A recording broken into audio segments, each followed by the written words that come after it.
Hello guys, this is your friend Naruto Audio Fanfics and we are back with a new fanfic. Which is, what if Naruto embraced the shadow of hope? Uzumaki Naruto, Hinata, Ino, Sakura, Temari and Yugito, the Cursed Angels, Part 1. And if you enjoy this fanfic then please press the like button and subscribe to my channel for more fanfic like this. And now let's start the fanfic. Hello ladies and germs. Sorry I haven't updated any of my stories for like 4 months. I has so much going on right now, but I will say some updates are coming. Now, I know this isn't fanfic, but my first comic book is almost done, and I am so excited to finish drawing and writing it. In other news, welcome to the rewrite of Rise of the Yamikage. For those that didn't read that, it's fine. Don't worry about it. I hope all the fans of the past story enjoy this, as it will be different, yet contain many of the old themes and a few other things. Also, some of the characters' abilities come almost exactly from Kingdom Hearts. I will change them here and there, but if you know your KH, you'll probably see them pretty easily. Now, I haven't said this in a while, Boot, on with the show. I can neither confirm nor deny a new Austin Powers movie. Wrong show. But look it up. Mike Myers did say this. I can't just sit here while my friend is still chasing after a homicidal, antisocial, megalomaniac. Shikamaru screamed. Your team is in no condition to chase after him. You're lucky that you only got a broken finger and a burst eardrum. Tsunade said, mildly irritated after operating for so long. Naruto is still out there. That means that Sasuke has yet to be retrieved, and is still dangerous. Shikamaru said, I agree, but I cannot send you out alone. You almost had chakra depletion just a few hours ago. Your body may be fine now, but your chakra is not. Tsunade said firmly. As Shikamaru opened his mouth to argue more, the door burst open. Azumo, one of the gate guards, ran in. Lady Tsunade, I have urgent news. Naruto Uzumaki is at the gates with Sasuke Uchiha, both are in critical condition. The Eternal Chunin reported. Tsunade flew from her desk, Shikamaru and Azumo close behind. A crowd was gathered at the gates, a large portion being civilians. Move out of the way. Tsunade demanded. The crowd parted, revealing a steaming Naruto, his wounds healing themselves, and a bleeding Sasuke. Hey, Granny, I, cough, did it. Naruto said, raising his fist into the air. He then fainted from exhaustion. Bring me 2 stretchers, ASAP. Tsunade yelled. The nearest shinobi sprinted to hospital as fast as they could. Tsunade went through a few hand signs and scanned the 2 genin. Naruto seemed to have the most damage, but the fox in his stomach was utilizing every crack in the seal that it could reach, pouring as much of its chakra into the boy, enhancing his already impressive healing ability. Sasuke, on the other hand, was a whole different problem. His body was corrupted from the curse mark and was slowly being poisoned from the new chakra being invaded into his body. With him using so much chakra in the fight, it had opened the valve, so to speak, on the mark, allowing it gain a greater hold on his psyche and chakra coils. His body wasn't in very good shape either. Burn marks littered his hand, while his shoulder was shredded from a Rasengan. Both boys were near dead. Half a day later. Why have you summoned me here? Tsunade demanded. She was currently in the council room, and she wasn't the one to call it. We are here to decide the fate of the Uzumaki boy, said an elderly man. He had bandages over most of his face, and only had one arm, holding a staff. There is nothing to discuss. He followed his mission objectives and orders to the letter. Sasuke Uchiha was retrieved, and both are alive. Tsunade said, her eye twitching. Be that as it may, we have found traces of its chakra at the Valley of the End and at the gates. The boy must be controlled, or else. The man said, are you threatening one of my ninja danzo? Tsunade said. No, I am promising. If he is not under someone's control, then the civilians will surely kill him. Danzo said calmly. Tsunade sat in thought for a minute. The civilian side of the council was oddly quiet. What do you suggest then? Tsunade said. Give him to me. I will train him into the weapon he should be. Meanwhile, Naruto groaned as he woke up. Don't be in the hospital. Don't be in the hospital. Naruto thought. He slowly peeked open his eyes to see a white room. I hate Mondays. Naruto said as he sat up. There was a knock on the door. Come in. Naruto said. I'm surprised you're up, Naruto. Shizune said as she entered the room. You know me. Nothing can keep me down. Naruto said with a foxy smile. Shizune giggled and said, I guess you're right. How are you feeling? Pretty sore, I guess. I'm definitely ready to get out of here though. Naruto grinned. Not so fast, you're not cleared to leave yet. Not till Lady Tsunade herself checks you out. Shizune said. Naruto's stomach growled. Can I at least get something to eat? Naruto asked. Sure. Shizune said before leaving the room. A few minutes later there was another knock at the door. It's open. In a dark office. Torun. Fu. A voice said. Two figures sunshined into the office. Both wore masks, one plain, the other a monkey. Each had the kanji for root engraved into the masks. Lord Danzo. They said in unison. The Hokage refused to hand over the Jinchuriki. Find him. Bring him to me, alive. Danzo said. Yes, my lord. They said before disappearing back into the shadows. The Uzumaki clan. Naruto said in shock. I have a clan. He said to himself. The Uzumaki clan was one of the most feared clans in existence. Sadly, it was wiped out by a combination of Iwa, Kumo, and Kiri during the Second Shinobi War. Any survivors have been scattered to four corners of the world. The three villages did not escape unscathed, having lost 3/4 of their armies. The Uzumaki clan has a few abelites and traits that signify their bloodline. The most prominent trait is their red hair. Other than that, the Uzumaki clan has a hyper-healing ability, with a few even being able to heal others with their blood. Another trait is a predisposition to the sealing arts. This is what caused their demise.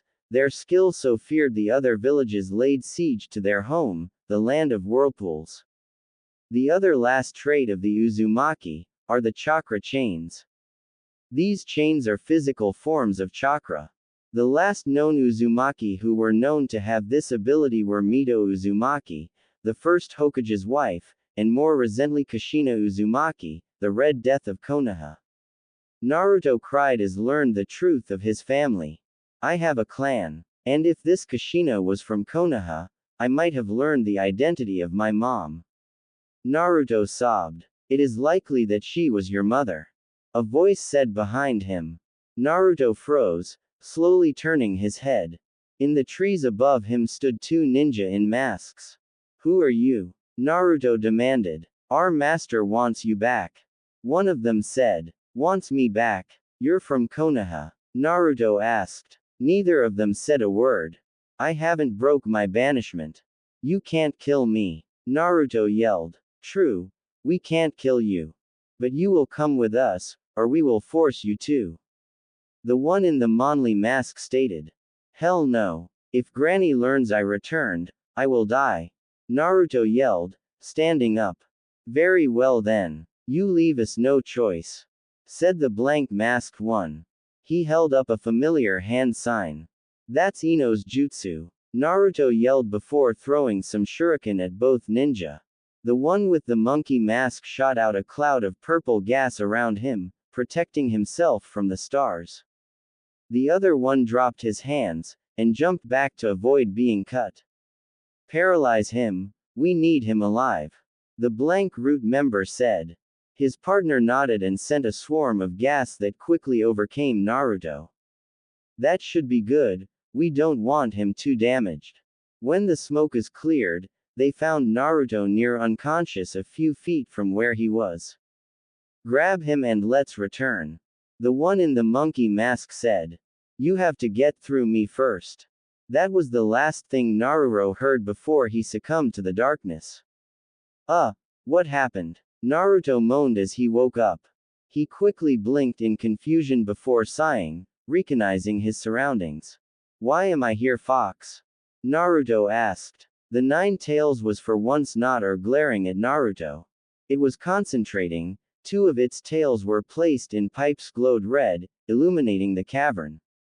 And why is it so dark in here? Naruto asked out loud. Fool. It's so dark in here because you are dying. And by our connection, I am dying. The fox said, not opening its eyes. Was it that poisonous gas?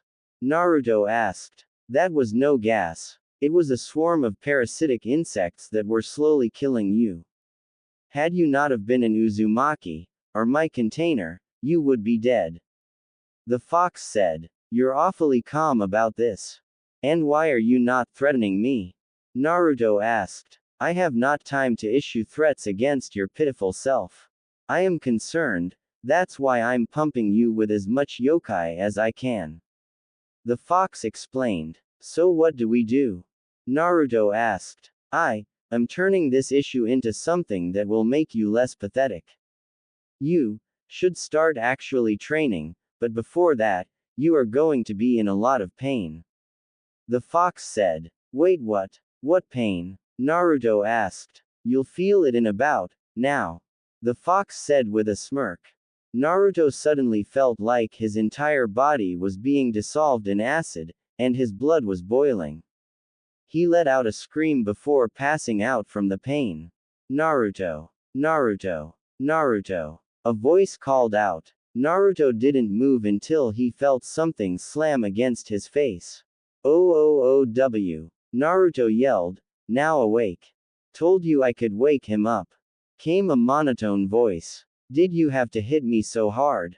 Exclamation mark quote. Naruto yelled. The blonde suddenly examined his surroundings. He was in an average room, with a makeshift IV in his arm. Wait, I'm not dead, he said. Nope. Naruto looked to his left and saw Gaara of all people. Gaara, where are we? And what happened? Naruto asked. You were attacked by two ninja. Can you tell us why? A feminine voice said from his right. Temari. Now I'm really confused. I'm not in Konoha, am I? Naruto asked. The blonde shook her head no, and Naruto visibly relaxed. What happened, my friend? Gaara asked. It's a long story. Naruto said sadly. Take all the time you need. Kankuro went out to get some food. Temari said, placing a hand on Naruto's shoulder. The blonde sighed and told his friends of the past 48 hours. How could they? Temari demanded. I could see it. Gaara said calmly. Something kind of weird happened though, while I was passed out. Naruto said. And what's that? Temari asked. I was talking to the fox, and it told me it was going to make me less pathetic. You guys have any idea what it meant? He asked. Neither of the sand ninja knew. Well, at least you're safe now. Temari said. What do you plan to do now? Gaara asked. I'm not really sure. He admitted. Why don't you come back to sand with us? Temari asked. That sounds great, but there's a place I just remembered I need to go to. Naruto said. I got onigiri. Kankuro said, bursting through the door. Everyone stared at him. What? He said. Gaara was stoic as ever and Temari just shook her head. Anyway, I need to find my home. Naruto said. Dude, you live in Konoha. Kankuro said. Temari slammed her fan on his head, knocking him out. Sorry. Go on. Temari said. While it's true that I myself am from the leaf, my family is from the land of whirlpools. Naruto explained. Your family? Gaara asked. Whirlpool. Temari stated. Yeah, it turns out I am one of the last remaining Uzumaki from the Uzumaki clan. At least, the fox confirmed I am. Naruto said, thinking back on their conversation. I've never heard of whirlpool. Or of the Uzumaki clan? Temari said. Apparently my family was nearly wiped out in the Second Ahinobi World War by a combination of Aiwa, Kumo, and Kiri. Naruto explained. Wow, they must have been quite feared to have all three of them joined together. Temari exclaimed. I need to find my home, so I can have some sense of family. Naruto said. Gaara and Temari remained silent. What will you do once after you find your family's home? Gaara asked. I'm going to train. I can't let the Akatsuki catch me. And whoever is in charge of Root. Naruto said. Akatsuki? Who are they? Temari asked. You mean you guys don't know? Naruto said. The two Sand siblings shoot their heads. They are a group of people who are after the Biju. Itachi Uchiha and Kisame Hoshigaki are after me. I don't know who they will send after you, Gaara, but these guys are S-ranked criminals. Naruto said. This is most uncomforting. Gaara stated. Thank you for telling us this, Naruto. Temari said. No problem. By the way, did you guys happen to grab my stuff? Temari bent down and pulled his stuff out from under the bed. We grabbed everything we saw in the clearing after we chased off your attackers. Gaara said. Naruto nodded before he went through the bag, making sure everything was secure. Where are we, by the way? Naruto asked. Tanzaku guy. Good. That means we're close to the border. Thanks for saving me, guys, but it's time I go. Naruto said, sitting up. No, not yet, it isn't. I'm getting you out of that jumpsuit. Temari said. Naruto was going to detest, but one look from Temari and Naruto was readily agreeing. You sister can be scary sometimes. Naruto whispered to Gaara. Even when I was a homicidal sociopath, I kept away from a mad Temari. Gaara said before said girl dragged Naruto off to go shopping. Now, Guy doesn't have much in terms of shinobi gear, aside from the occasional merchant, but we can find you some sturdy travel clothes until you can get some better gear.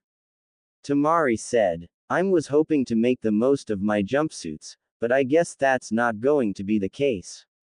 Naruto said with a smirk. Why do you even wear that thing?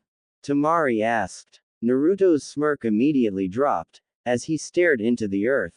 HMSHME. Naruto mumbled. What was that? Temari asked softly. It was the only thing I could buy. Naruto croaked in a rare time of weakness. Temari instantly stopped. No tears fell from Naruto's face, but his eyes betrayed himself. Naruto didn't notice how close Temari was getting, until she hugged him. I'm so sorry for what you've been through, Naruto. She said, mentally frowning as he stiffened up when she hugged him. Thank you. For everything. He whispered. They broke their embrace and continued on their shopping spree. Hello, how may I help you? The female clerk asked as the two entered the shop. Hi there. I'm helping my friend here update his wardrobe. Do you have any clothes for shinobi? Or at least sturdy travel clothes? Temari asked. Well, I don't have for shinobi, but travel clothes I have much more of. The woman said. Just head towards the back of the shop, and everything I have for ninja will be on the left. Travel clothes are right next to them. Temari gave the woman her thanks before ushering Naruto towards the clothes. Temari. Naruto stated. Yes. She asked. Could you help me pick out my clothes? Naruto spewed. Temari took a few seconds to digest what he asked before smiling. Sure, Naruto, I'd be happy to help. They spent the next hour combing through both sections before Naruto was sent to the changing room. How's it looking in there, Naruto? Temari asked. I don't know. Naruto stated honestly. Well, come out and let me see. She said. The door opened and Temari gasped at the, in her opinion, huge improvement. Wow, Naruto, you look good. She said. You think so? Naruto asked. I wouldn't have said otherwise. Temari grinned. Naruto had ditched almost his entire old style. He now wore a high-collar sleeveless black jacket with a V-neck fishnet shinobi shirt underneath it. He had midnight blue ninja shorts that extend to his mid-calf. The rest of legs were wrapped in white ninja tape, leaving his sole and heel exposed. He wore his headband in black tied to his shorts. He had his wayfinder and the first Hokage's pendant hanging around his neck. This is quite the improvement, Naruto. But I think you need a few things, solely for travel. Temari said, picking out a near-flat rice hat, a pair of geta, and a black kimono. Excuse me. Can you have a navy blue version of this swirl on the back of 2 more of these jackets, and 2 swirls on the sleeves of this kimono? Temari asked, holding up the Uzumaki swirl. Certainly. It will just cost a little more, and take about an hour. The woman reported. Then we will be back. Shall we pay now, or later? Temari asked. Now is fine. How many OD these outfits do you want? The woman asked. 2 more of the shirts, pants, and jackets. Naruto here will wear this one out, except the jacket. Temari stated. Very well then. Altogether, that comes out to about 3,000 ryo. The woman stated. Naruto's mouth dropped before he reached for his wallet. No, Naruto, I told you I was getting you out of that jumpsuit. Temari said firmly. Very well then. Naruto said, taking his jacket off. Thank you, your order should be done in an hour. The woman said. Temari nodded before they left the store. Why did you pay for my clothes? Naruto asked. Because I wanted to. Since you aren't a part of Leaf for the next few years, you'll learn that people do nice things for the ones they care about. Temari said. Naruto thought for a moment before he grabbed Temari's hand and sprinted through the town. Naruto. What are you doing? Temari scrambled. Doing something nice for someone I care about. Naruto said with a foxy grin. Eventually Naruto led them to a nice, yet casual, restaurant. Lunch? He asked innocently. After Temari caught her breath she smiled. Since we have about 45 minutes to wait, and we're already here, sure. What may I get you today? The waiter asked. I'll take the dumplings with a side of rice with a cup of mint tea. Temari said. And you? The waiter asked Naruto. I'll have your miso soup with a side of pork and a cup of water. Naruto said. I'll be right back with your order. The man said. So Naruto, tell me a bit about yourself. Temari asked. Well, there's not much to really tell you that you don't know already. Naruto said. Come on, there's gotta be something I don't know about you. Temari said. Well, oh, I think I found out who my mother was. Naruto said happily. Really? Was she a kunoichi? Temari asked curiously. Yep. Her name was Kushina, and they called her the Red Death of Konoha. Temari's eyes widened. Your mom was the Red Death? Temari asked. I think so. Naruto said before throwing his arms over his face. The waiter came with their food and gave Naruto a look before shrugging. Naruto. What are you doing? Temari asked. You're not going to hit me? Naruto asked. Why would I do that? Temari asked. Every time I said something stupid, Sakura would hit me. Naruto explained. Temari's heart ached upon these words. Naruto, there's so much wrong with that sentence. You didn't say anything stupid at all. And even if you did, it's no excuse to hit you. Temari said softly. Really? Naruto asked. Of course, besides, you aren't stupid, Naruto. Temari said. Naruto's eyes widened. I'm not. Naruto asked like a small child. Any sort of dislike for the blonde Jinchuriki was blown away at this question. No, you're ignorant, and you aren't to blame, Naruto, your village is. Temari stated. Naruto's eyes watered in happiness. No one has ever said that to me. Naruto said, wiping away a stray tear. Naruto, I know we haven't known each other for long, but I don't think you should return to the leaf. Temari said. I've had that thought run through my head a few times as well. Naruto said. But I don't know what I would do once my banishment is up. Besides, they would brand me a missing ninja if I didn't return. Naruto explained. Well, there's a few things you can do instead. Temari thought aloud. Like what? He asked. Well, you could join a village. I know Sand would love to have you. Temari stated. I don't want to cause trouble for you guys. I don't think that the other villages would accept me either. Kiri is still in its civil war, and Kumo and Iwa would just rip the fox out of me. Good points. You also probably wouldn't be able to live in one of the smaller villages. They couldn't handle the pressure Leaf would place on them to return you. Temari thought. I think I'll play it by ear. 5 years is a long time to see what happens. Naruto grinned. Yeah. By the way, Naruto, I know that you wanted to be Hokage, but do you have any other dreams? Temari asked. Naruto sat there, deep in thought, debating what he should reveal. After an uncomfortable few minutes, Naruto finally spoke. I want a family, Naruto said, surprising the other blonde. Really? I didn't take you for one to settle down. Temari said honestly. I guess the knuckle-headed hyperactive ninja would give people that impression. Naruto said sadly. But the closest I have ever been to feeling love is from an old man, and 2 ramen chefs. Naruto said. I'm sorry, I didn't know.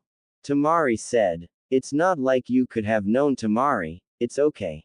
Naruto said. No, it's not okay. I've seen what that has done to people, Naruto.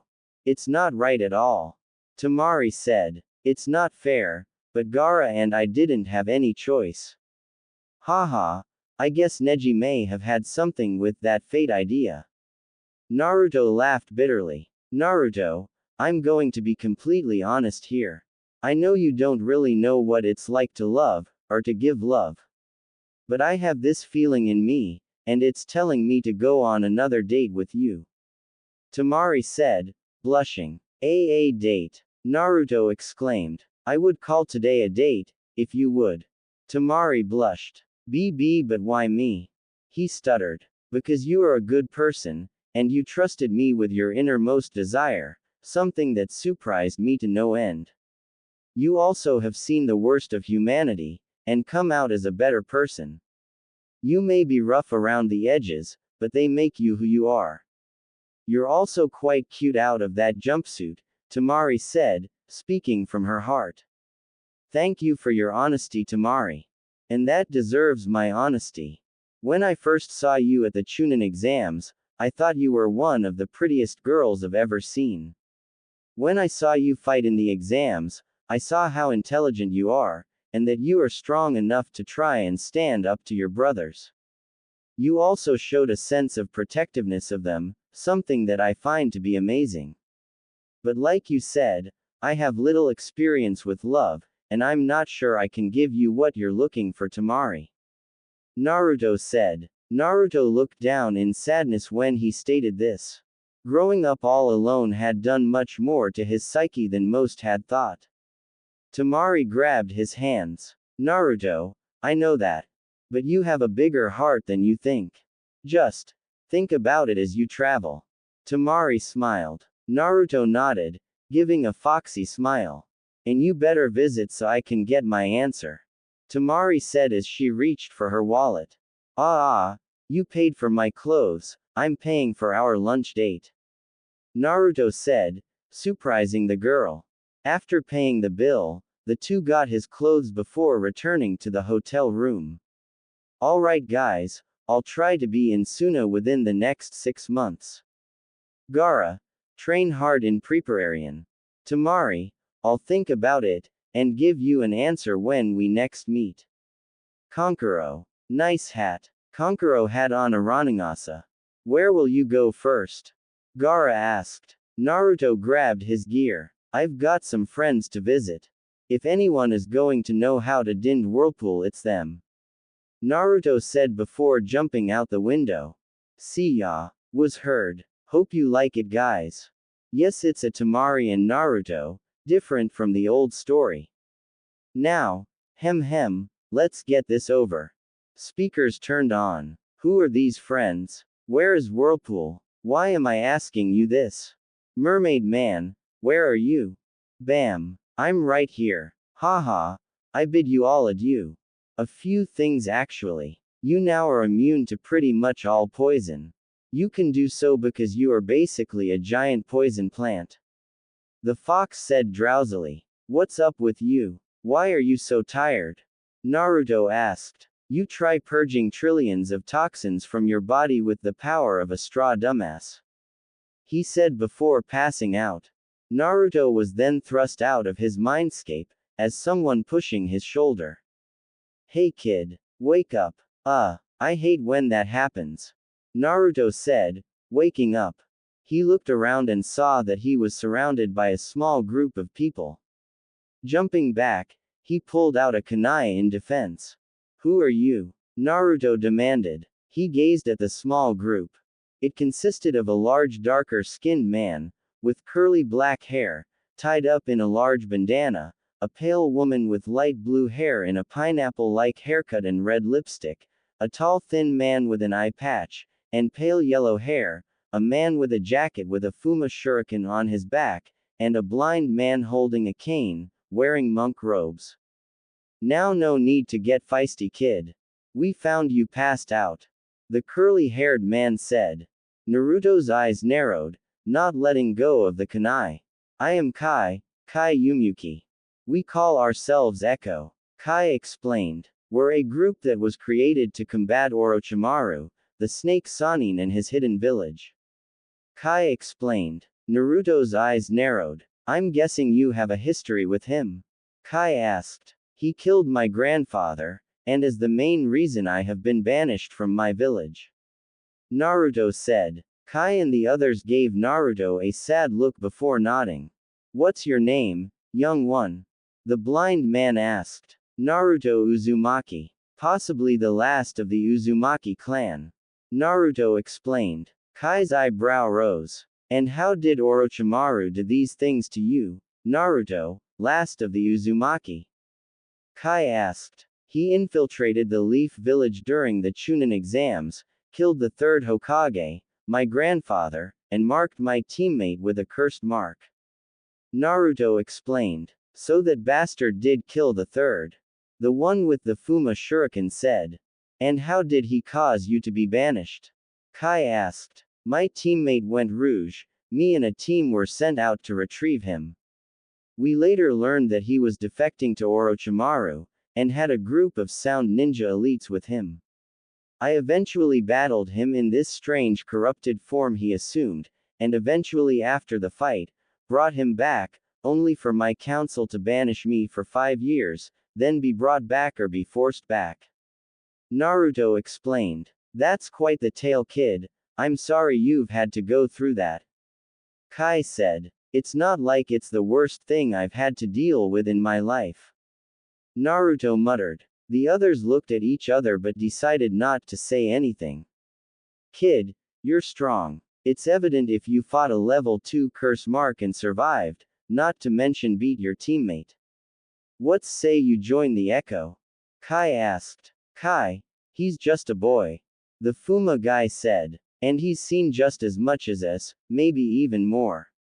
Kai said. I'll join you, but I need to go to Whirlpool first. It's my homeland, and I need to see if anything was left there.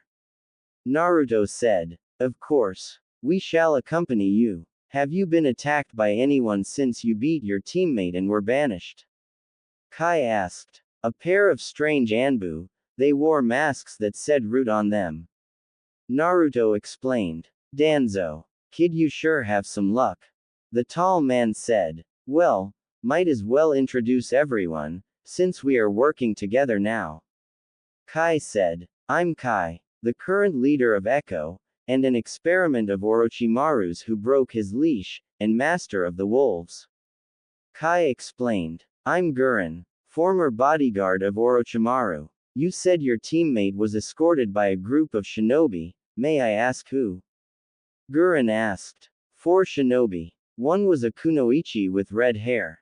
Naruto said. To Yuya. Gurren said. Naruto looked at her with a questioning look. She's a friend of mine, and our spy in Orochimaru's forces. Gurren explained before rushing off towards the leaf. Wait, where's she going? Naruto asked. Gurren is saving her friend, if she's still out there. They're very close. The blind one explained. Anyway, not much we can do about it now. I am Reo Fuma, head of the remaining Fuma clan. He said. Gurren will find her way back at some point, it's fine. I'm also our medic, even though I'm only a field medic. Reo explained. The tall, eye-patched one stepped forward. I'm Hisao Hayashi, wielder of the Shotogan, he said before pulling his eye patch up, revealing a complete white eye with a strange pupil. It was a pale yellow that was circular, and had 4 lines coming out of it. What does it do? Naruto asked. My bloodline is new to me, as I am the first to ever obtain it. What I know is that it shows me the weak points in attacks, armor, and places. I also have a special jutsu that goes with it. Hisao explained. I guess I am last. The blind man said. I am Ko, swordsman of Echo, philosopher, spymaster, and blind man. Ko said with a smile. Not to be rude, but how are you the spymaster? Naruto asked. I use my summons to gather intel for us.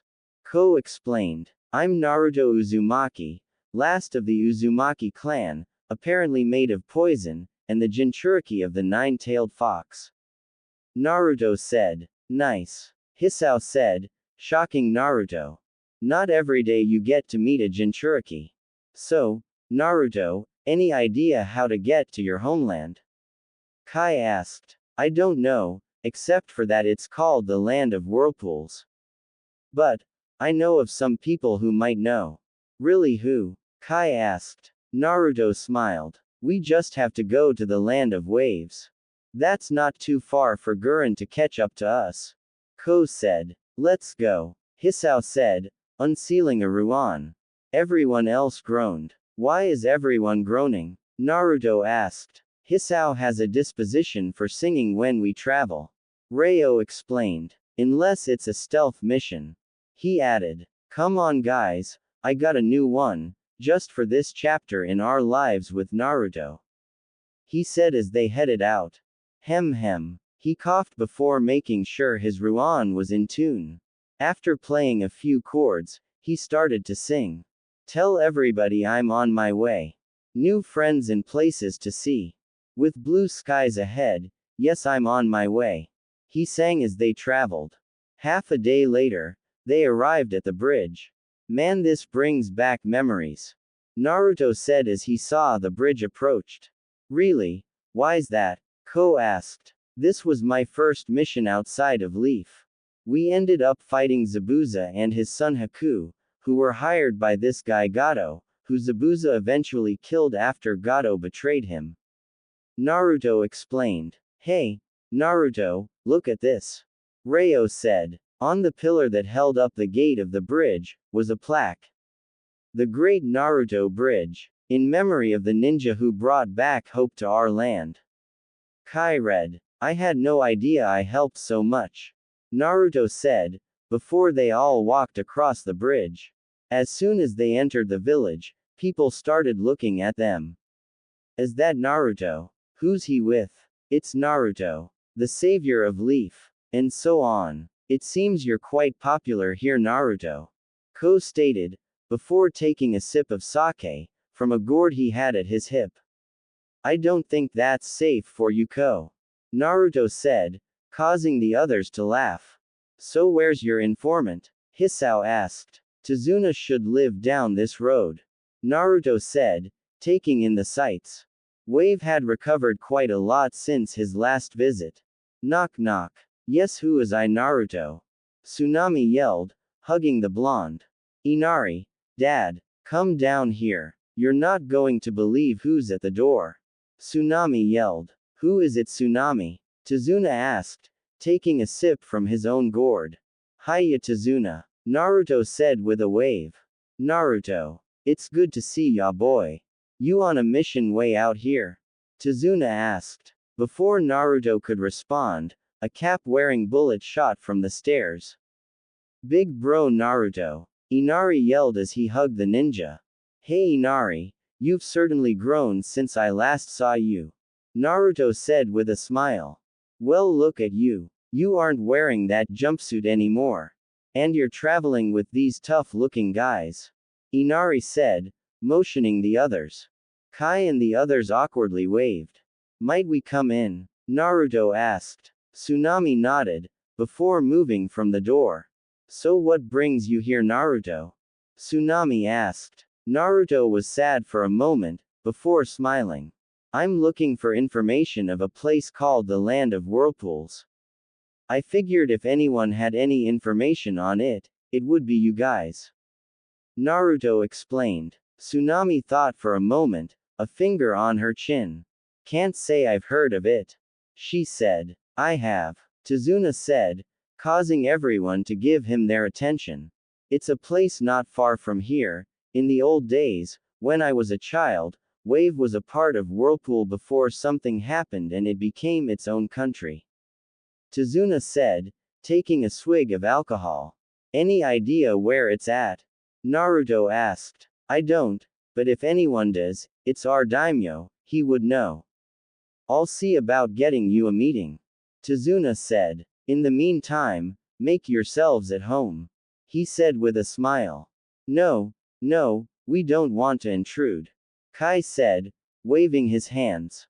Nonsense, a friend of Naruto's is a friend of ours. Tsunami said with a smile. Well, if you insist. We have another friend coming here, if it's not too much trouble. Kai said. That's fine. We've done a lot of renovating since Naruto here helped liberate us from Gato. Tazuna said with a smile. Thanks Tazuna. Naruto said with a foxy smile.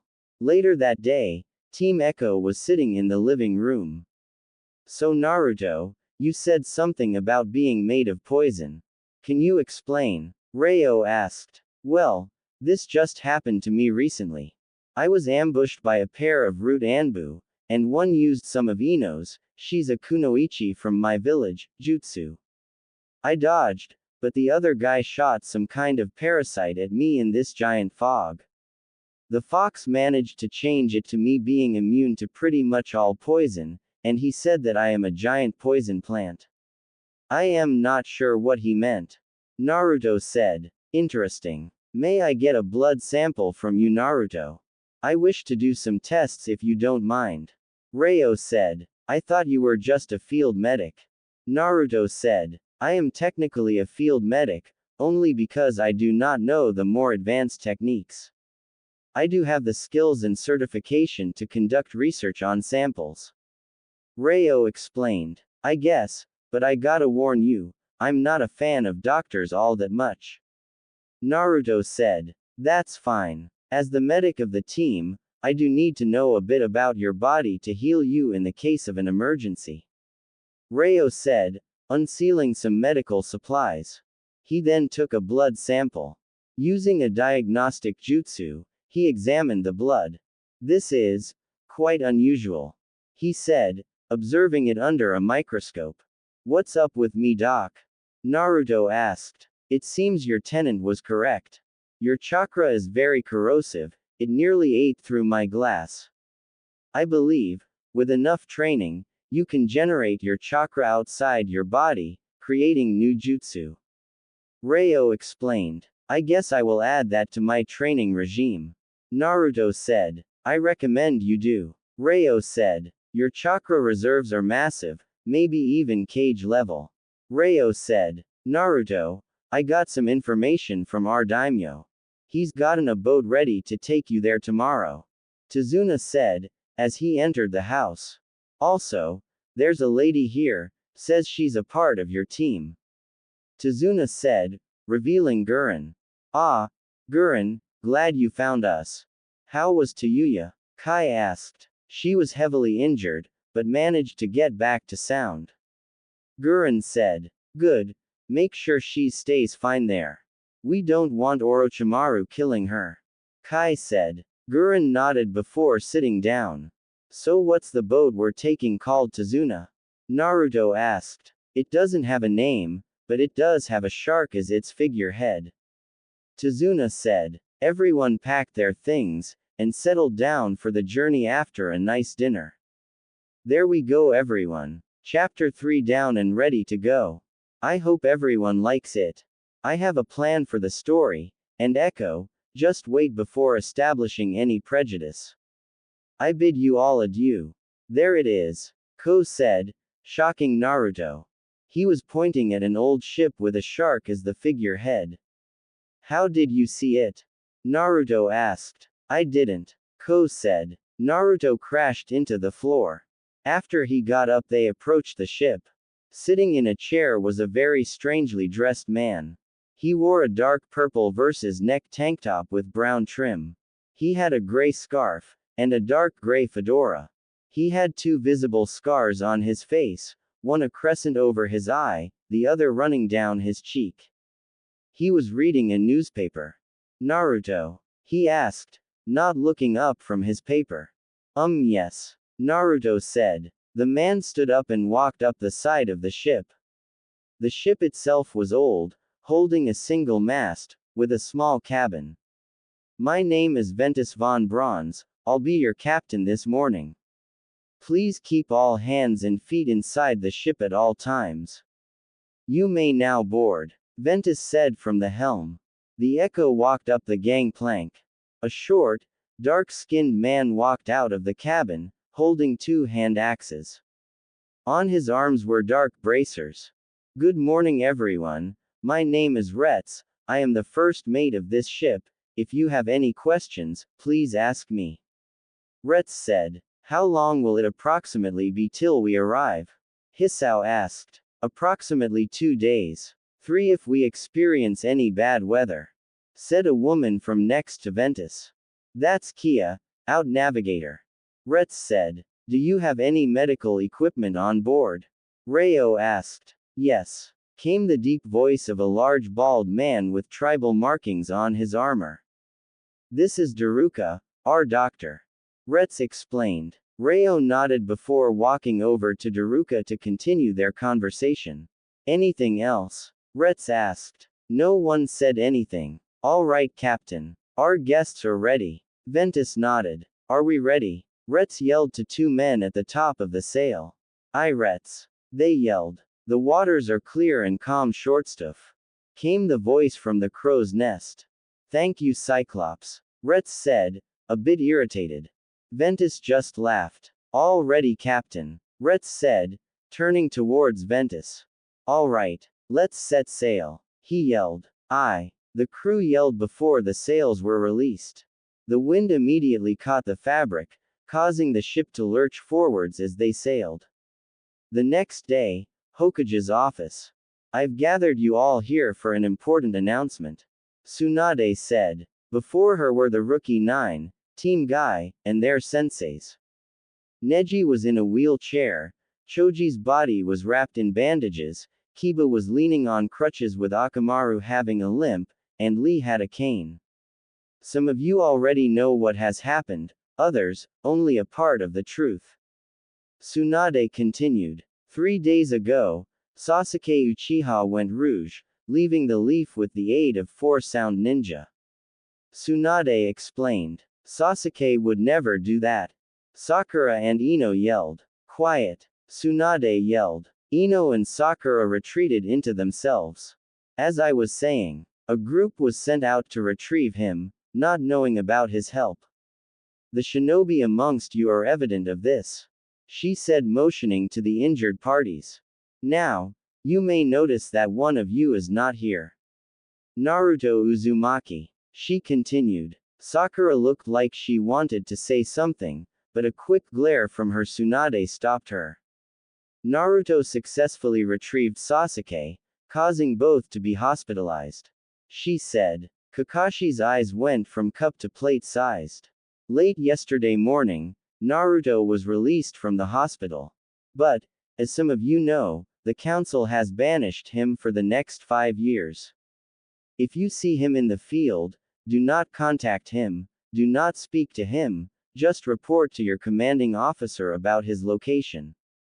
As for his rules, he cannot set foot in a 30-mile radius around Konoha, and cannot talk to any Leaf Shinobi for 5 years. Once those years are over, he will return here, or be labeled a missing ninja and forcefully brought back.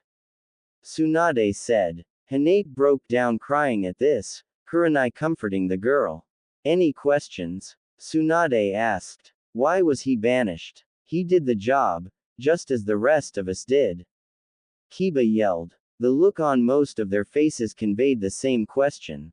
That information is classified. Only Naruto can tell you, or if you ask me yourself should you figure it out. Tsunade said. The ninja didn't like this, but seeing as the Hokage wouldn't budge on the question, they grumbled before silencing. If that is all, you are dismissed. Kakashi, Sakura, stay behind. Tsunade said. After everyone left, Tsunade glared at Sakura. Kakashi, I give you my condolences about Naruto and Sasuke. Be that as it may, Sasuke will more than likely be restricted at best in his career. At worst, he will be turned into breeding stock. Tsunade said. Kakashi nodded, not saying a word. You can't do that. Sasuke deserves the best there is.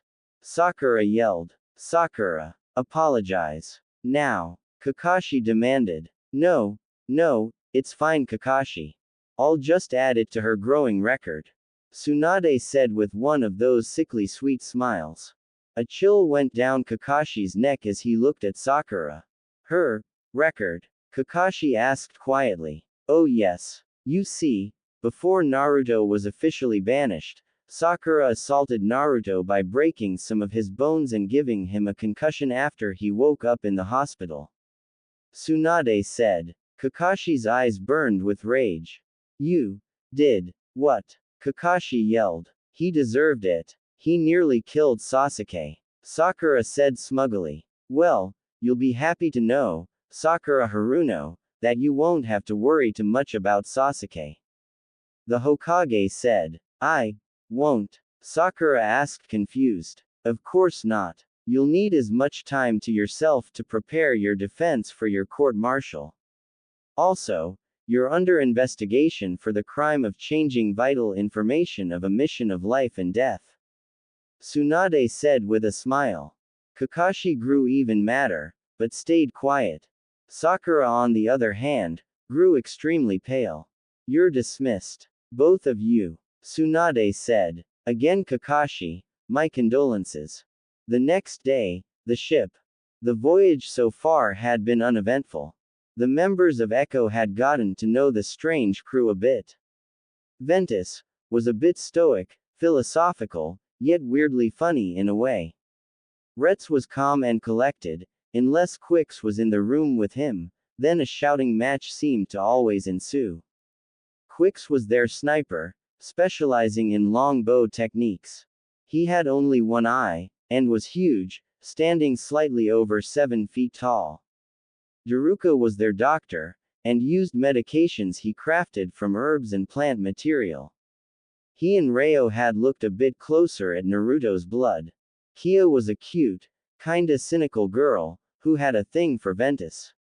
She was nice overall, and punched just as hard as Lee. Finally, were the twins. Wes and Prince. They had a strange ascent and were the musicians of the ship. Hisao got along quite well with them. Alright, we should be approaching the island soon. Quix, keep an eye out for any maelstroms. They are a part of the defenses of the island. Kia dictated. Meanwhile, in a dark underground lair. Report. Danzo said. Sir, we failed to get the Jinchuriki into our custody. The Yamanaka said. Both Anbu were on one knee in the office. How? Danzo stated. We ambushed the boy after the Anbu left. He nearly passed out before a large wave of sand came at us. It was the Aikibi Jinchuriki and his siblings. They forced us to retreat, not able to take the Kyubi. The monkey masked one said. Very well. Did you manage to plant the seal? Danzo asked. Yes, Lord Danzo. My nanites placed it on him before we retreated. The monkey masked one said. Then all is not lost. Go. Leave me. I must think on this. He said. The two Root Anbu jumped into the shadows. Danzo turned into his chair, facing a map. Let's see where you are, Uzumaki. He said. Maelstrom off the port bow. Quix yelled. Kia quickly ran to the port side, telescope in hand. Then, 30 degrees starboard, she yelled. Ventus swung the helm as hard as he could, the ship lurching to the side. It's gonna be a bumpy ride, everyone. Ventus yelled. The helm was fighting Ventus, wanting to swing back the other direction. Drop the anchor now, Kia yelled. Daruka hoisted the anchor overboard. Let go, Ven. Kia yelled. Ventus let go of the helm, it started spinning wildly, trying to get swirled into the torrent. The ship swung around, till the stern was facing the maelstrom. This is as close as we can get. Unless two know a way around the whirlpools, you're going to have to go alone. Ventus said, looking at a map. Naruto approached the map, trying to get a better look. Indeed, there were 5 giant whirlpools surrounding the islands. In the middle of the largest island was a spot labeled with the Uzumaki swirl. Any idea how we get over there? Naruto asked. Daruka and I might have. Reo said, walking out of the cabin. We tested your blood in some medical equipment, and it turns out you are an Uzumaki.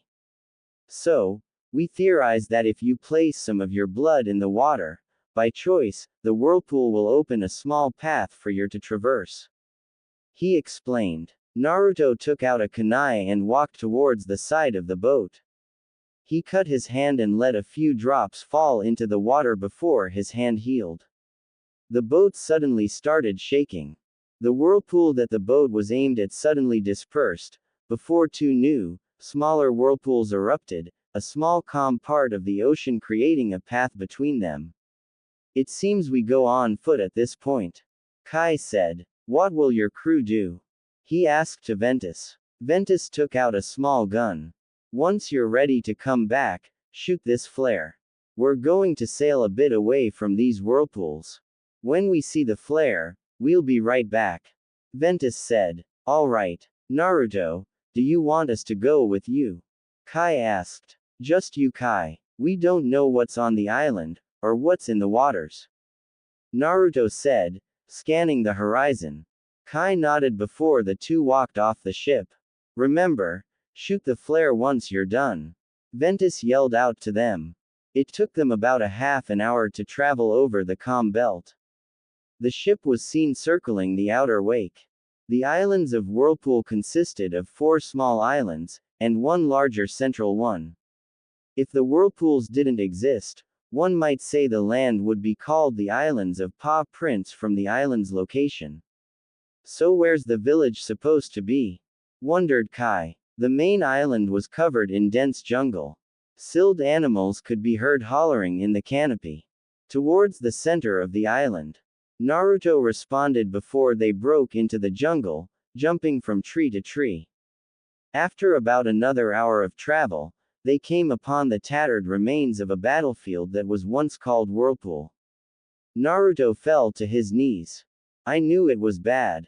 But never did I imagine this. He said. Tears flowed down his cheeks.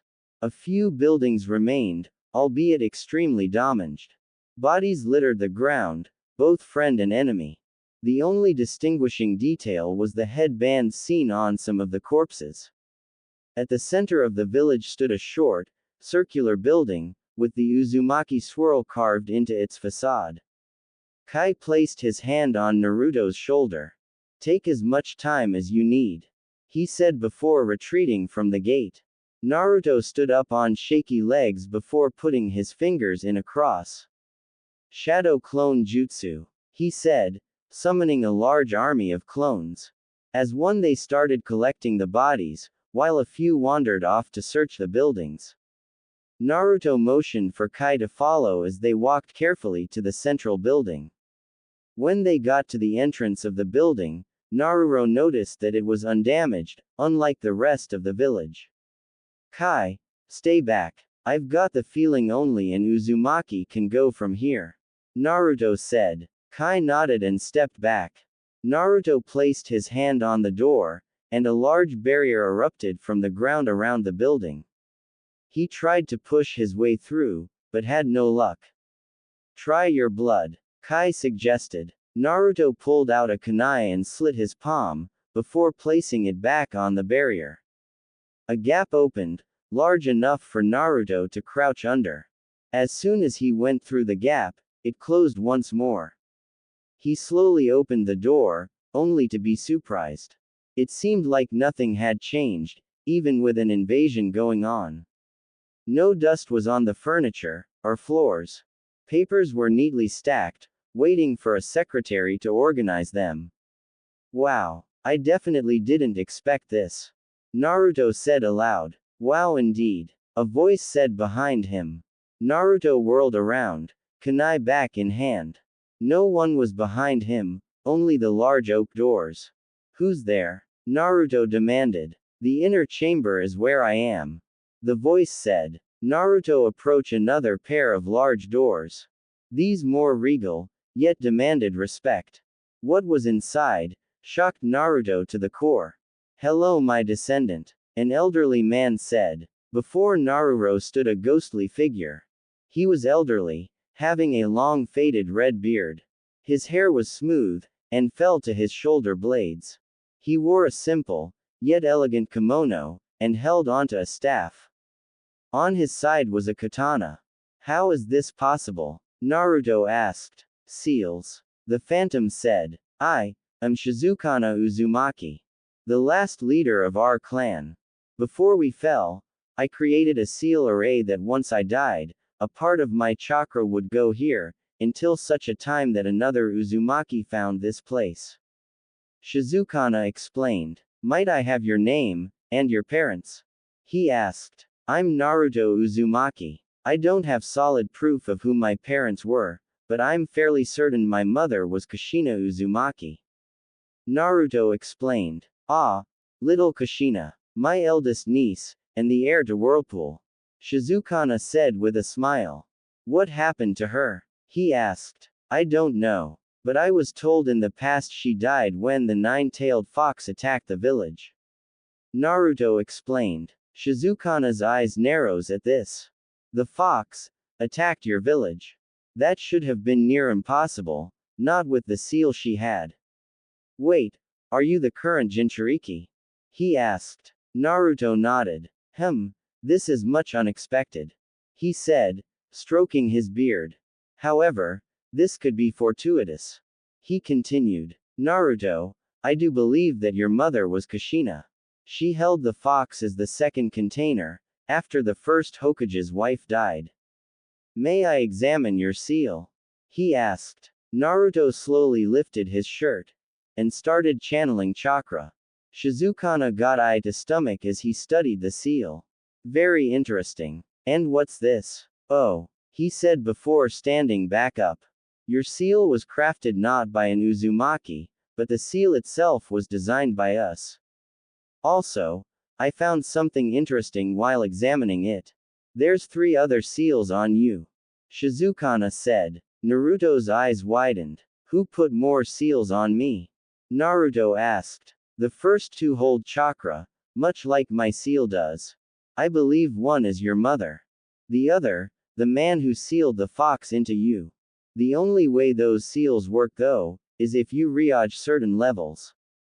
As of what, I cannot say. The third, on the other hand, was recent and much sloppier.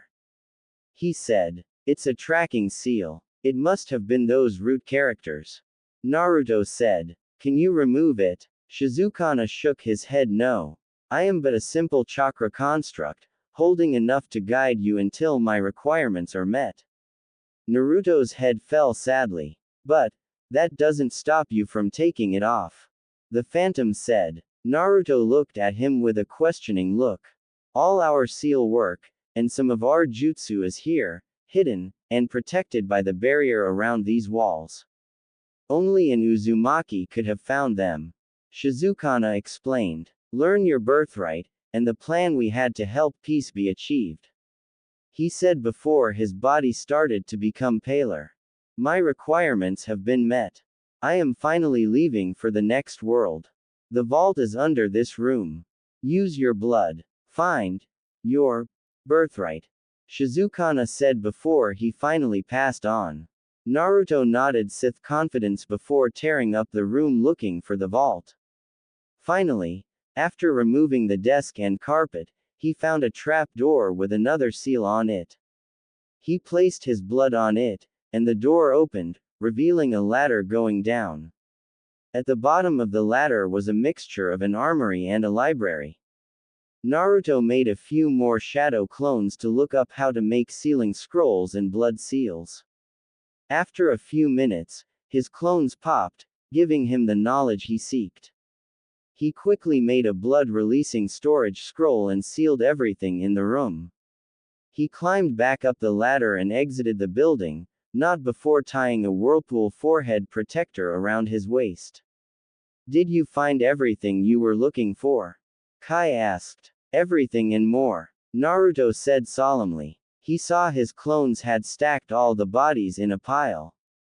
He dispelled them. Kai, do you know any fire jutsu?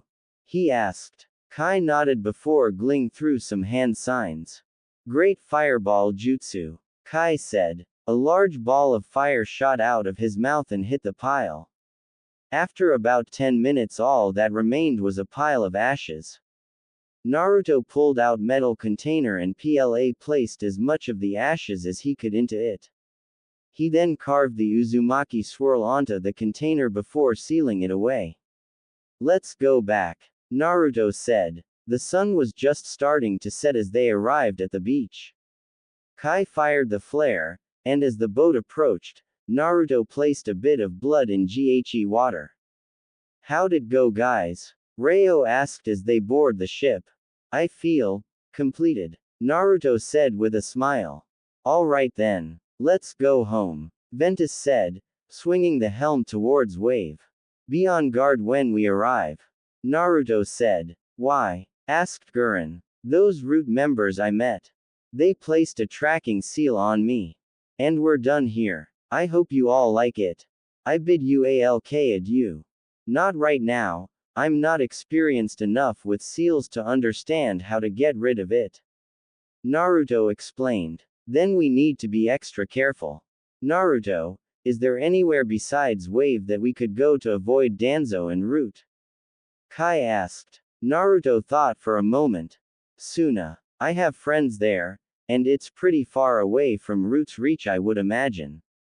Naruto said. Kai nodded. As they sat on the ship, debating their next move, a plume of smoke erupted from nowhere right next to Ko. Everyone drew their weapons and assumed a defensive stance, in case it was an attack.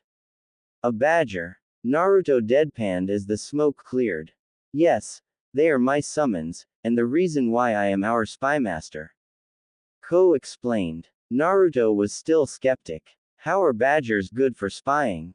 Naruto asked. Badgers can live in almost any climate, and most people don't take a second glance at them if spotted. They just think it was interesting to see one. Ko said with a smile. He then turned to the badger, who was dressed in monk's clothes, much like Ko was.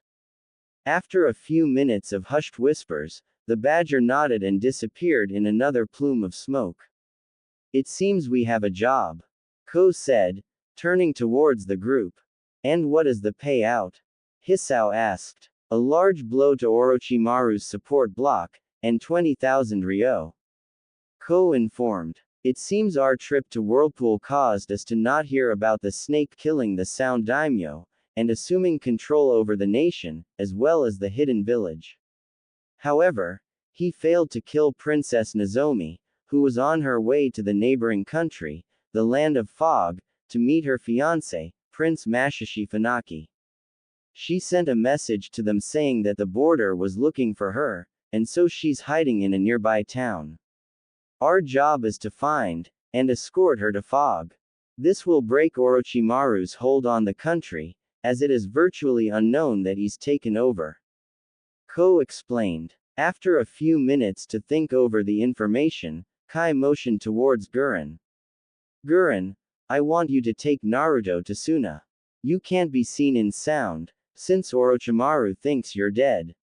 As for you Naruto, you aren't ready for a mission of this caliber. Go to Suna, and train there till you can take on multiple Jonin at once. Once you're ready, use this, and it will summon one of my wolves, that way we will know that you're good to go. Kai said, handing Naruto a scroll with a summoning jutsu on it. Naruto nodded. This mission will take some time, so don't worry about rushing yourself. Kai said. The rest of the day was spent preparing for the mission. The next day they made port, and were greeted by Tazuna and Tsunami. How'd it go Naruto? Tazuna asked. It was good, I found what I was looking for. Naruto said with a smile. Good for you. Tsunami smiled. Will you be staying any longer? She asked. No, my friends have a new mission that's quite urgent, and I need to get back to training. Naruto explained. Tsunami nodded. Well, you're ninja after all, always one thing or another. Tazuna said. Don't be a stranger now. Tazuna said as they left Wave.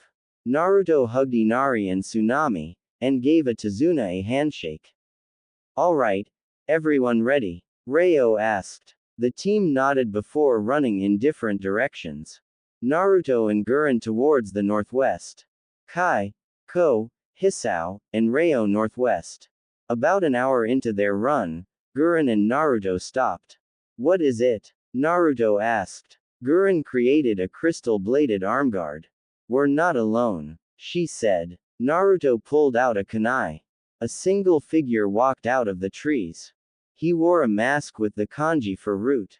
Naruto Uzumaki. Come quietly, and your friend will not be harmed. He said as 7 more root Anbu appeared. You up for this? Gurren whispered. We're going to find out. Naruto replied. I'm not going back to Konoha.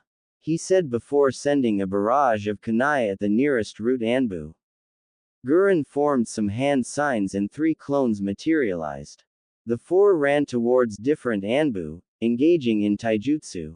Naruto formed a familiar cross with his fingers, and 10 clones burst into existence. 2 clones remained as the rest engaged the other Anbu. Why are you after me? Naruto demanded. The agent remained silent as he went through hand signs before 2 large fireballs were sent flying towards the blonde. Naruto quickly substituted with a log, narrowly avoiding being burned to a crisp. He took out 2 kunai before charging the Anbu. The Anbu unsheathed a sword before the 2 clashed, sparks going everywhere. The clones charged as well, aiming punches at the Anbu's head. He dodged, evading the blonde clones. Naruto used one of the clones to create a Rasengan and slammed it straight into the Anbu. The Anbu was sent flying into a tree, killing him. Naruto's clones dispelled, causing Naruto to have a headache from images running through his mind. Gurren appeared next to him, blood running down her braces. What's wrong? She asked, noticing the kid rubbing his head. A headache. I've never had one after using the shadow clones before. Naruto said. Gurren furrowed her brow for a moment. We'll worry about it later. For now, grab a mask from one of the root Anbus, we'll take it with us. Gurren explained. Naruto nodded before grabbing a mask and they took off towards Suna. After about an hour, Naruto was growing bored. Say Gurren, have you ever been to Suna? Once. Right before Orochimaru killed the cage.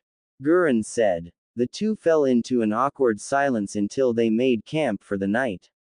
If we continue at the speed we've been traveling, we should arrive at Suna in about 3 days. Gurren explained as she stoked a campfire. You're pretty strong, aren't you Gurren? Naruto said. I'd like to think so. I was a candidate to be Orochimaru's next vessel before I defected.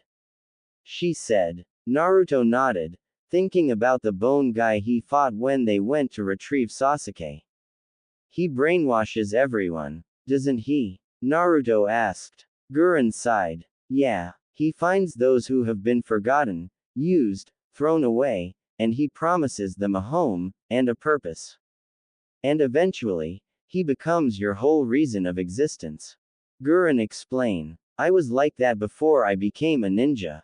I was hated, or ignored my whole life, and I didn't even know why. But a few people believed in me, and that's what kept me sane. Naruto said. Gurren looked at him for a moment before nodding. Let's get some rest. We've still got a while to travel. Gurren said. And so they went to sleep, a few of Gurren's clones watching the perimeter. The next 3 days were spent in relative peace.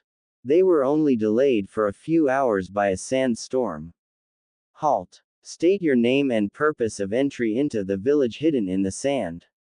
A guard said as they finally arrived. From the outside, one would never guess a village was contained by the large rock jutting out of the desert. I am Naruto Uzumaki, and this is Gurren. I'm here to visit my friend Gaara of the desert. Naruto explained. The guard raised an eyebrow before sending a messenger hawk to Fibidi Gaara. After about 10 minutes the redhead arrived at the gate. Naruto. What are you doing here? Gaara asked. Gaara, I need a place to lay low and train for a little while. I figured you could help. Naruto said. Gaara nodded before looking at TGE blue-haired woman. Oh, this is Gurren. I met her and a group of other ninja on the road, not long after you saved me. Naruto explained. Gaara nodded once more before turning towards the guards.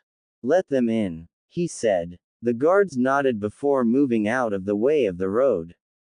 Come, Gaara said. As Naruto and Gurren walked through the village, Naruto marveled at how different it was than Konoha. The buildings were made of stucco and clay, and seemed more dome-like than the traditional four-point home. Most people had some form of covering over their heads as they traveled through the village. Wow, Gaara, your village is really interesting. Naruto said with a grin. The people in the immediate area smiled as they heard the stranger compliment their home. If you say so. Gaara replied. Is your friend always like this? Gurren asked. Naruto nodded with a smile. Gurren shrugged. Eventually, the three came to a fairly large home with a wall surrounding it. This is my family's home. You are welcome to stay as long as you wish. Gaara said. Guest rooms are on the first floor. I must get back to my duties. Gaara said before shining away.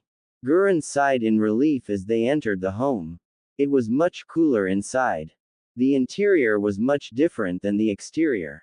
The floor was gray marble tiling while the walls were made of a dark mahogany. The floor plan was fairly open, with a staircase going up to the second floor, and one going down towards a basement. The kitchen and living room made up most of the first floor, with a full bath, a library, and 2 small guest bedrooms finishing the area. The second floor had 4 bedrooms, 2 full bathrooms, and a study for the family head. In the basement, there was a laundry room, a storage area, and a workshop for Kankuro. Gaara, is that you? Kankuro asked, as he walked up from the basement. Naruto, what are you doing here? And who's the babe? Kankuro asked. A tick mark appeared on Gurren's head before a crystal kunai embedded itself in the door next to the puppetmaster's head. Kankuro, this is Gurren. Gurren, Kankuro, Gaara's brother. Naruto introduced. As for why I'm here, I needed some place safe for me to train for a while. Naruto explained. Kankuro nodded. Well, Temari will be glad you're here. How about you guys unpack your things and wash up? It's probably been a while since you've had a proper shower. Kankuro suggested. Both ninja agreed before Kankuro showed them their rooms. After unsealing everything, Naruto exited his room. Gurren took the shower already, Naruto. There's 2 upstairs that are free though. Kankuro explained from the couch. Naruto nodded before going upstairs. He saw 7 doors and sweat dropped. Which one is it, Kankuro? He called downstairs. Second door on the right, or third door on the left? He heard in response. Deciding to take the closest bathroom, he opened the door. I wonder what that shout was. Must be Gaara beating up Kankuro over something stupid. Temari said to herself as she dried her legs off from her bath. She had just finished a relaxing soak after a long day of training. I wonder how Naruto is doing. She wondered aloud. Just then, the door opened, revealing said blonde. Both stopped immediately and stared at each other in shock. Temari recovered first and grabbed the first thing she could get a hold of. It was a large bottle of shampoo. Pervert, she yelled as she threw the bottle, hitting Naruto square in the face, knocking him to the ground out cold. A bit of blood ran down his nose, whether it was from the bottle or Temari, it was unclear. She quickly slammed the door as Kankuro rushed up the stairs to see Naruto on the floor, a bottle of shampoo next to him, and blood running down his nose. Oh no, don't tell me he walked in on Temari. Kankuro groaned. He grabbed Naruto and dragged him downstairs, placing him on the couch before getting an ice pack for his nose. 10 minutes later, Gurren walked out of the bathroom, fully dressed. What happened to him? She asked upon seeing Naruto. I think he walked in on my sister bathing. Her name's Temari. Kankuro explained. 5 more minutes passed before Temari walked down the stairs, her face a deep crimson. Please tell me Naruto didn't just walk in on me, and I didn't hit him in the face with a bottle of shampoo. Temari asked. Kankuro gasped like a fish before pointing towards the couch. Temari looked over and blushed deeper at seeing the blonde. Then she noticed Gurren. Hi, I'm Temari, she said. Gurren, Naruto's traveling companion. Gurren said. I hope I didn't him too hard. What are you guys even doing here? Temari asked. Gurren then explained everything that happened since the blonde joined Echo. So some creep in Konoha is trying to kidnap Naruto? Temari asked. So it seems. Gurren shrugged. Meanwhile, with said creep. You failed me again. Danzo yelled. I'm sorry, sir. He was not alone. A woman with a strange bloodline was with him. A root Anbu explained. It doesn't matter. I wasted one of my implanted eyes to get everyone to agree to banish the weapon so that we could capture him. There aren't any more Sharingan eyes. Danzo ranted. He turned towards the world map, and stared hard at a red blinking light. And now he's in Suna. One of the worst places for him to be. Danzo said. Shall I get a group together to infiltrate, sir? Th's Anbu asked. No, we can't risk it. Suna may not have the security barrier we do, but their ninja are extra vigilant. We can't afford to be caught. Danzo explained. The Anbu nodded before disappearing from the room. Damn you, Uzumaki. Oh, what happened? Naruto asked as he sat up from the bed. When he saw Temari, the memories of her body returned to him, causing him to blush madly, and a bit of blood trickled down his nose. Temari. I didn't mean to walk in on you, I swear. Naruto stuttered out. Temari's blush returned twice as dark. Just don't make a habit out of it. Knock next time, the lock doesn't always work. Temari said as she looked at the wall, not able to meet his eyes. Kankuro giggled a bit. A tick mark appeared on Temari's head. Why didn't you tell him I was bathing? She yelled as she slammed her fan on Kankuro's head. I didn't know you were home. He said from the floor. I yelled down to you earlier that I was home and going to take a bath. Temari said. You did? Kankuro asked. Temari slammed her fan down on him once more. You are too loud. A voice said from the door. Everyone turned to the door to see Gaara taking his shoes off. Naruto, can you give me the full story for why you're here now? he asked. Naruto nodded before explaining his travels and being attacked and tracked by Root. This is most uncomfortable. I will have to ask the council to increase our patrols. Gaara said. You can do that? Naruto asked. I'm being trained to be the future Cage. I have a bit of sway with the council. Gaara replied. What? Alright. I hope you all enjoyed.